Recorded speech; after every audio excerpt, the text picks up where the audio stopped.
सिद्धि की शादी के बाद वो ससुराल चली जाती है। पीछे रह जाती है भाभी रानी। सिद्धि के ससुराल जाते ही भाभी कहती है, अरे वाह जी वाह, सारे कपड़े मेरे।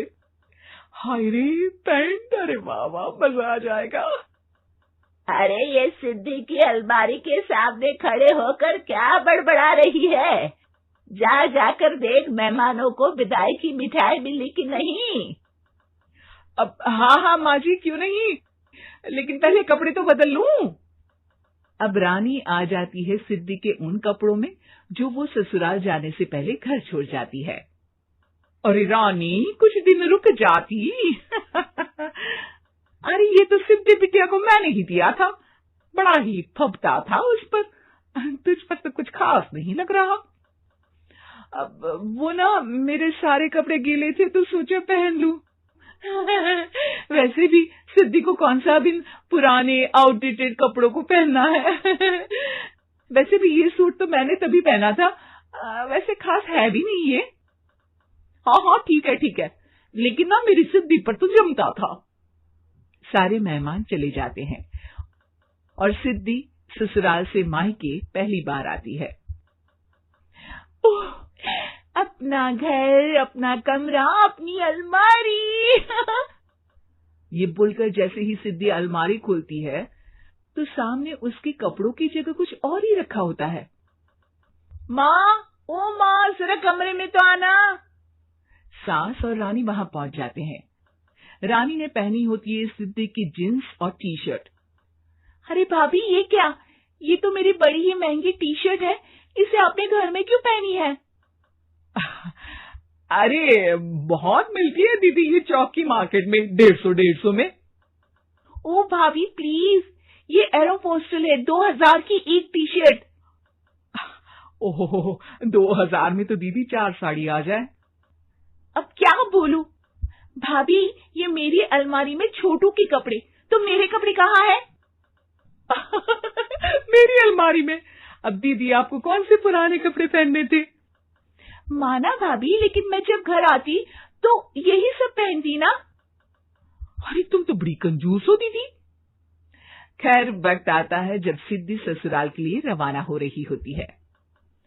अरे रानी, अंदर से सिद्धि का गिफ्ट ले आ, लड़की पहली बार ससुराल से मायके आई है। रानी अंदर जाती है और एक सिंपल सी साड़ी लेकर बाहर आ जाती है।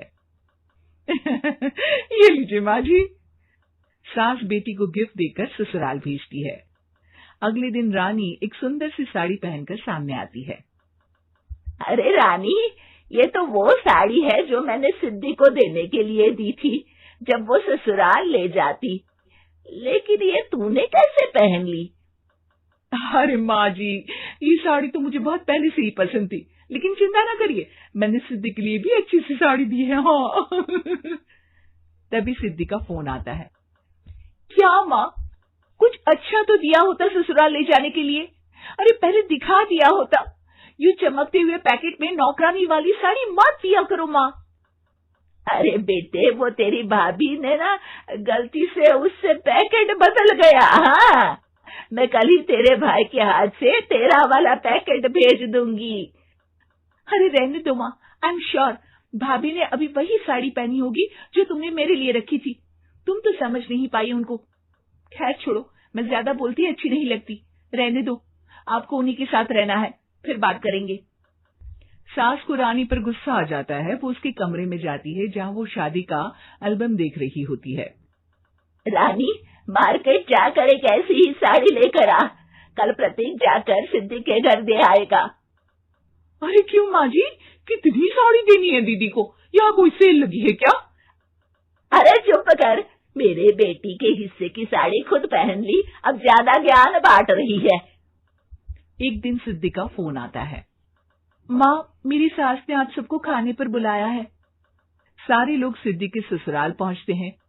खाना खाकर वो लोग निकल रहे होते हैं कि सिद्धि की सास सभी को गिफ्ट देती है। अरे बहन जी, बेटी के घर का खाना खा लिया, यही बहुत है जो आप ऊपर से गिफ्ट भी दे रही है।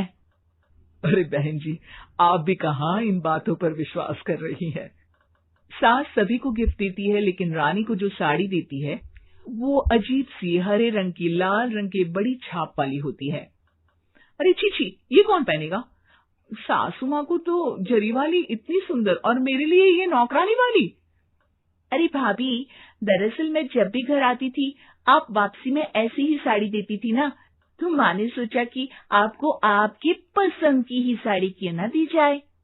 बेचारी रानी, बोलती भी तो क्या।